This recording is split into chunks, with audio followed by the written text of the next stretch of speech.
When it is currently the 13th of October 2015, meteorologist Robert Spetta here with you today. Sorry I have not done a video update in a few days because I know that the tropics are definitely getting very active out here, but you may hear it a little bit in my voice over the past week, and actually came down with the flu pretty hard because across much of Japan and over towards the Korean Peninsula, it is feeling very autumn-like. Actually, some snow has been recorded out here in parts of Hokkaido, even down there towards Nakado, and also in parts of North Korea.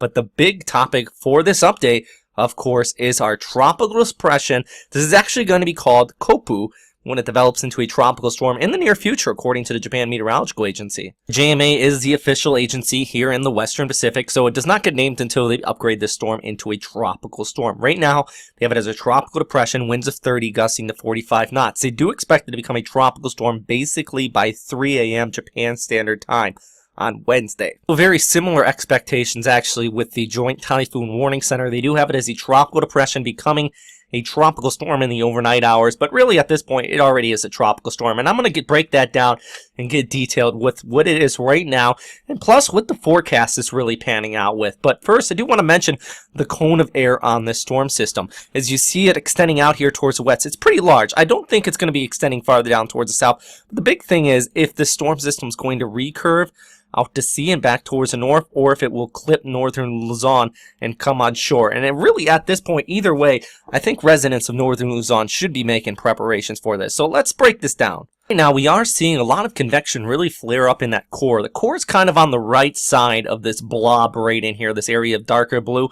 But overall, this is starting to circulate up. We do have pretty decent outflow aloft towards the north that is basically due to a high amount of vertical wind shear. Wind shear can be bad in development, and typically is, but quite often actually a little bit of shear does provide enough exhaust aloft, and it's far enough away to the north that it is providing that little bit of lift with this storm system. So I do expect this to continue to intensify. It's moving over some pretty warm sea surface temperatures, about 30 to 31 degrees Celsius, and that is going to allow this to become a typhoon at least by the end of the work week. What everybody wants, you want to take a look at the models and basically compare and break down, and that's what everybody does. But before I do that, often when I'm trying to analyze a storm system and guess where it's going to be going, I also look at the overall synoptic setup, and that's what every single person should do. It's so rare, especially in social media, that I see people actually show a surface chart and be like, hey, this can't happen because of this. And what's happening here is that we have an upper level trough up here over towards Japan. Remember I said it's nice and cold? This is why you want to really have a general idea of everything going on, right? Because it's pretty chilly over much of Japan. We have high pressure down here towards the south. That's keeping basically fair weather across southeastern China, and you have the Westpac high over here. Now, what some of the numerical guidances have been picking up on is our storm system coming this way and then getting picked up by this trough later on this week. It's going to dip down strong enough, and you can see back on that satellite picture actually that shear I was talking about, upper level trough we're talking about. And really, when you get this dipping far enough down, storm systems are going to hook and want to pull towards the north. But the thing is, this is not quite as strong as anticipated, so it does look like our storm's going to be able to track south of it and stay on a westerly projection. We have to wait for the next trough. Remember, the atmosphere is pretty much fluid. It's dynamic, so we have to continue to monitor here. Let's look at the GFS model and basically break down what we're expecting here with this passing trough. So this trough's going to move out, but as we watch our storm system pull off farther towards the west, look at this next one build in, and that really kind of hooks up and starts to put down. And these areas in the reds and the blues, that's showing you an anomaly for 500 millibar height, which is basically the thickness of the atmosphere.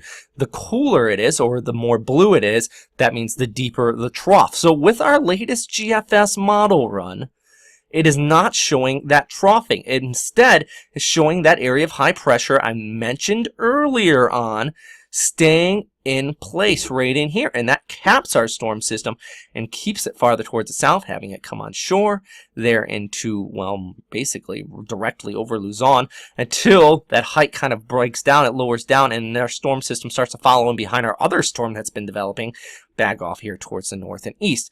Now, let's take a look at the ECMWF. Now with the GFS, this was basically all dark red in here as the storm system approached the Philippines. While with the ECMWF, it kind of picks up on that trough coming in out of Korea being much stronger. And that would allow this to dip down and pull our storm system more progressively north, just clipping northeastern Luzon. Now, this is basically trivial because the fact of the matter is, in either case, this is going to clip northern Luzon. I'm just trying to break down why it's kind of difficult to pinpoint an exact landfall at this point. We're still like 5-6 days out of this. This is why we often say, hey, the track's still long range, stuff can still change, and that's the big thing I want you to take from that. Now, as far as the forecast, though, really, for those of you across northern Luzon, don't sit here and think, okay, it's going to turn towards the north. The fact of the matter is, even if this comes close enough, it is going to be ushering in those strong northerly winds. There's going to be coastal flooding. I mean, this is the Philippines. It's northeast Luzon. They're used to the typhoons here, but they do get the flooding. And if you are out here, you definitely know it. You understand that this is a part of everyday life. Now, farther down towards the south, we are going to have some moisture inflow across parts of Visayas. So even if you're farther away from it, you still could see some stormy weather there as well. So a lot of things to keep in mind with this. I do want to mention with the long range, this is going to basically turn to the north. If it does encounter that jet stream, it should go extra tropical pretty fast. But for those of you watching from Okinawa, you might want to keep a close eye on it. Could be some nasty weather about a week from today.